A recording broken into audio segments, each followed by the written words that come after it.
घर में काम करने वाली 15 साला मुलाजमों को 3 सगे भाई मिलकर ज्यादती का निशाना बनाते रहे और उस ज्यादती के नतीजे में वो बच्ची हामिला हो जाती है। हामिला होने के बाद उस बच्ची का अबॉर्शन करवाया जाता है, से उस बच्ची की मौत वाक़या हो जाती है। अब ये बच्ची कौन थी, इसके साथ ज्यादती करने वाले दरिंदे कौन थे, आज किस व्लॉग के अंदर इस वाक़ये की मुकम्मल डिटेल आप लोगों के साथ शेयर करने जा रहा हूँ। अस्सलाम वालेकुम नाज़रीन, आप देख रहे हैं मेरा डिजिटल चैनल, मैं हूँ आपका मेज़बान उमर अली। नाज़रीन, पाकिस्तान के अंदर ये कोई पहला वाक़या रूनुमा नहीं हुआ, बल्कि इससे पहले कई ऐसे वाक़यात रूनुमा हो चुके हैं जहाँ पर गरीब लोगों की बेटियों के ऊपर हमेशा से जुल्म होता है। इस तरह का ही वाक़या पत्तोकी के अंदर पेश आया, जहाँ पर एक घर में काम करने वाली मुलाजमा के साथ 3 सगे भाई कई माह तक ज्यादती करते रहे और वो बच्ची हामिला हो जाती है और उसको डराते धमकाते रहते हैं कि अगर आपने किसी को बताया तो जान से मार दिया जाएगा। उसके बाद जब वो बच्ची घर आती थी तो वो अपनी वालदा को परेशान दिखाई देती थी। वालदा ने इसरार किया, बार बार पूछने पर बच्ची ने बता दिया कि जिस घर के अंदर मैं काम करती हूँ उस घर 3 लड़के मिलकर मेरे साथ ज्यादती करते रहे हैं और सबसे ज्यादा ज्यादती का निशाना बनाने वाला वो जो लड़का है उसका नाम उस्मान बताया जा रहा है। उसके बाद उनके घर में जो उसके 2 भाई और थे जिसका नाम अदनान और बिलाल है, वो भी ज्यादती करते रहे हैं, जिस पर वो लड़की की वालदा उस घर के अंदर जाती है और उन लड़कों की वालदा को जाकर बताती है। उससे पहले उसकी वालदा इसको चेकअप करवाने के लिए लेके जा चुकी थी और उसकी वालदा को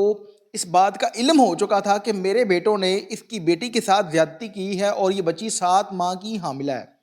जिस पर जब लड़की की वालदा उनके घर पे जाती है जहाँ पर उसकी बेटी काम करती थी, तो वो औरत इसके आगे हाथ जोड़ती है और इसे कहती है कि खुदा के लिए तुम किसी को ना बताओ, मैं आपको पैसे देती हूँ, इसका अबॉर्शन करवा लो और उसके बाद जब आपकी बेटी की शादी होगी हम जहेज बना के देंगे, आपको सोना भी बना के देंगे। जिस पर वो गरीब माँ उनकी बातों में आ जाती है और सोचती है कि हो सकता है कि ये मामला अगर मैं इसको दबा देती हूँ तो मेरी बेटी की इज्जत और या बदनामी नहीं होगी। जिस पर वो वालदा उनकी बातों में आ जाती है और उस वालदा को और उस बेटी को गाड़ी में बिठाकर लाहौर एक प्राइवेट जगह पर ले जाकर उस बच्ची का अबॉर्शन करवाया जाता है। अबॉर्शन करवाने के बाद उस औरत को उसके किसी रिश्तेदार के यहाँ छोड़ दिया जाता है और उसे ये भी कहा जाता है कि अगर आपने किसी को बताया तो जान से मार देंगे और आपने तकरीबन 1.5 या 2 माह इस घर पे रहना है और किसी को किसी किस्म की कोई बात नहीं बतानी। जिस पर वो वालदा उनकी बातों में आ जाती है, डर जाती है कि ये बड़े लोग हैं, हम गरीब हैं, हो सकता है कि ये हमें कोई नुकसान ना पहुंचा दें।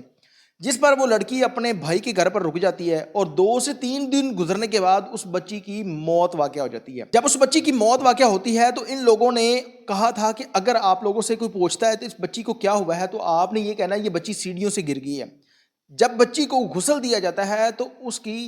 शलवार पर ब्लड लगा हुआ था, जिस पर एक दफ़ा उसको दफन तो कर दिया जाता है, लेकिन जो उसके रिश्तेदार थे, उसकी खाला थी, उसकी दूसरी बहनें थी, उन्होंने अपनी वालदा से पूछा कि अगर ये सीढ़ियों से गिरती तो इसके जिस्म के किसी और हिस्से पे चोट लगती, लेकिन ये ब्लड किस तरह से निकला हुआ है। जिस पर जो उस लड़की का वालिद था उसने अपनी बीवी को थप्पड़ मारने शुरू कर दिए। जब उससे पूछा गया बार बार तो उसने बता दिया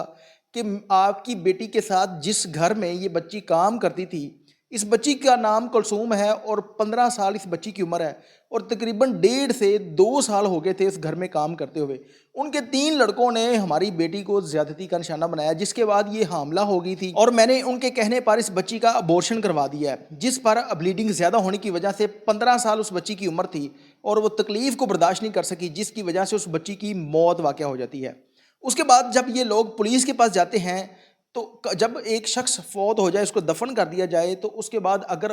किसी ने एफआईआर करवानी है, अगर कोई कत्ल हो गया है, जहर दे के मारा गया है, तो उसका एक प्रोसेस है। जिस तरह से ये कब्र कुशाई के लिए एप्लीकेशन देंगे अदालत में, अदालत आर्डर करेगी, उसके बाद उस बच्ची की कब्र कुशाई होगी और उसके बाद पोस्टमार्टम होने के बाद इसकी मौत के पीछे असल हकीकत का पता लगाया जा सकेगा कि इस बच्ची की मौत किस वजह से हुई है। और उस वालदा का ये कहना है कि मैं इनकी बातों में आ गई थी, लालच की वजह से मैंने अबॉर्शन करवाया और मैं अपनी बच्ची को अपने हाथों से मार चुकी हूँ। अगर मैं उनकी बातें ना मानती, पुलिस में कंप्लेन करती, किसी अच्छे हॉस्पिटल से उनका अबॉर्शन होता या उस लड़के के साथ उसका निकाह हो जाता, तो मैं भी मेरी बच्ची की जान बच जाती। अब ये लोग पुलिस से और अल्लाह हुक्मरानों से अपील करते हैं कि हमें इस चीज़ का इंसाफ दिया जाए। वो लोग ताकतवर हैं, डराया धमकाया जा रहा है और हम कई दिनों से घर छोड़कर किसी और दूसरी जगह पर रह रहे हैं ताकि हम किसी किस्म की कोई कार्रवाई ना कर सके। वो लोग,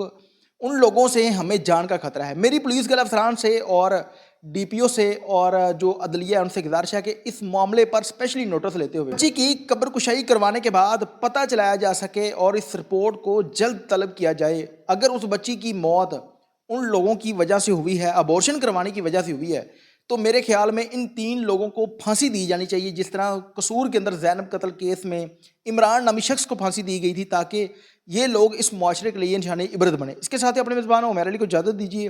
اور دیکھتے رہیے ہمارا ڈیجیٹل چینل اللہ نے